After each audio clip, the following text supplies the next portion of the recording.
come to ear to the ground. Well, imagine one day you got a letter in the post telling you that your farm was now a specially protected area and there was a long list of things you could no longer do with it. Imagine if that led to your farm becoming more or less worthless, and to top it all, you get no compensation. Well, exactly that happened to over 4,000 farmers in Ireland, and I'm here in County Cork to meet some of them. The issue here revolves around protecting one of Europe's most threatened species and a bird native to Ireland, the hen harrier. Since 2007, under EU law, nearly 420,000 acres of land across 9 counties from Monaghan to Kerry have been designated as protected areas. Jason Fitzgerald is one of the farmers impacted.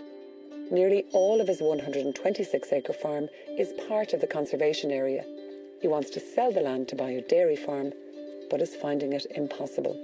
Basically, the biggest problem is the farm is worthless. You can't sell the farm. You look who's going to buy the farm. It's either going to be another farmer or someone who wants to invest in forestry. And forestry is not permitted currently under SPA designated areas, and farming is severely restricted. So a farmer going out to buy a farmland, he's not going to buy a problem farm when he can buy one that's without problems. There are thousands of farmers around Ireland whose land has been designated and who aren't being compensated. So how are they coping? Well, to be honest, they're not. They're leaving land. Some of the land, we've seen experiences where the land is just being neglected, just walked away from it. It's been left abandoned. It's the Department of Arts, Heritage and An Gaeltacht that designates the areas of conservation. But it's up to the National Parks and Wildlife Service to ensure that this land is managed and farmed in a way that creates the best possible environment for the hen harrier. Unfortunately, the population of hen harriers across the country had declined massively. From the 1970s, there was about 300 pairs estimated in the country, and the last survey was just down to about over 100 confirmed pairs. But if we look at the protection areas, we need to actually consider why are these areas so important and why are the birds where they are. And the reason for that is obviously because of the way the land has been managed, and for that the farmers have played a very important part. And you won't have the habitat if you don't have the farmers, and if you don't have the habitat, you don't have the birds. It's very important that the hen harrier is protected, but if you look back prior to the designation, farmers felt that they were protecting the hen harrier. We feel it's a complete unnecessary designation, and if farmers were incentivised to provide the habitat without the designation, we would have seen that as a much better resolution. 2% of the country's landmass has been designated as conservation areas, but half of that was already planted with commercial forestry prior to 2007, eating into the hen harrier's natural habitat. Hen harriers are typically a bird of open country and of upland habitat. So typically they nest on the ground in habitats like heather moorland, rough grassland and dense scrub.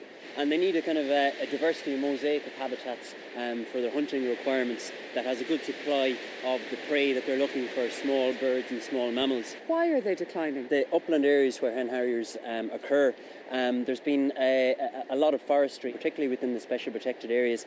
Hen harriers and forestry, it's quite a strange relationship. The birds will actually nest in young growth, in young forest plantations during the early stages, but then as the forest develops and the canopy closes over, the forest actually becomes useless from the hen harrier's point of view. Maurice Flynn is a dairy farmer from West Limerick.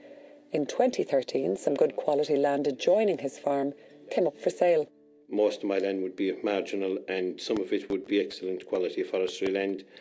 And I went to a few auctioneers and forestry reps and got the one question from all of them as soon as I approached them, that was my land designated under SPA. And when you said it was? Straight away, everyone, it was, oh. They said, well, it's no good for forestry and your land is basically almost worthless. Have you been able to expand it all, Maurice? No, I haven't. So for me, it was a once-in-a-lifetime opportunity that I had to sit back and go by. Dan Casey left his farm in Ballydesmond on the Cork-Kerry border to his son Martin, who about 4 years ago tried to sell 20 acres for forestry use. When it was offered for sale, he had an offer of £3,500 an acre for it, and 10 days after, the forestry company withdrew that offer, saying on account of it being designated. I would like at least to be allowed to sell the bit of land that he inherited from me, if he thought that he was going to better himself somewhere by doing so. We don't actually have an issue with the Hen Harrier as such. The Hen Harrier has been there for our fathers and forefathers before, and there has always been a habitat there for them. The relevant bodies will just have to come up with a solution that's going to be workable for the protection of the Hen Harrier and with farmers as well, that we'll be able to put the value back in our land. But many of the farmers affected claim that the only way to put that value back in their land is through forestry. And with this being detrimental to the well-being of the hen harrier, what can be done?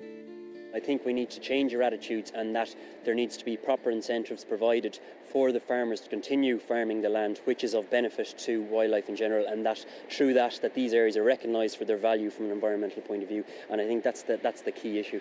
The only way that these protection areas will work for the birds is if the people that are managing the landscape are actually supported to support that wildlife. And I know myself, because I'm from a farm background in this very SPA, and in these areas, like, farmers would tell you that they would have always seen it as a sin to actually plant the land, because, okay, you might get a grant for 15 years, but thereafter it's lost to use, really, from an agricultural point of view. So what we need to do is to provide farmers with a viable option other than forestry. There's €250 million set aside for agri-environmental schemes over the next number of years that the Department of Agriculture will be administering, and the hen harrier protection areas have been identified as some of the most important areas to actually support farmers.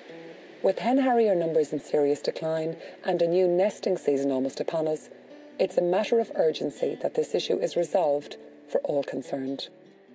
From chatting to some farmers that are at the point of having no other options and leaving their land, I think it is absolutely critical that we recognise the value of maintaining farming in these really important and diverse upland areas, and that is sustained, and I think that's absolutely crucial. You look at who is actually protecting the hen harrier, and it is the farmer who's protecting the hen harrier. It's the farmer that provides the habitat. It's not someone that writes an article in the paper or someone who sends a tweet giving out about farmers about the hen harrier. It's the actual farmers who are protecting the hen harrier, and that's something that has to be acknowledged.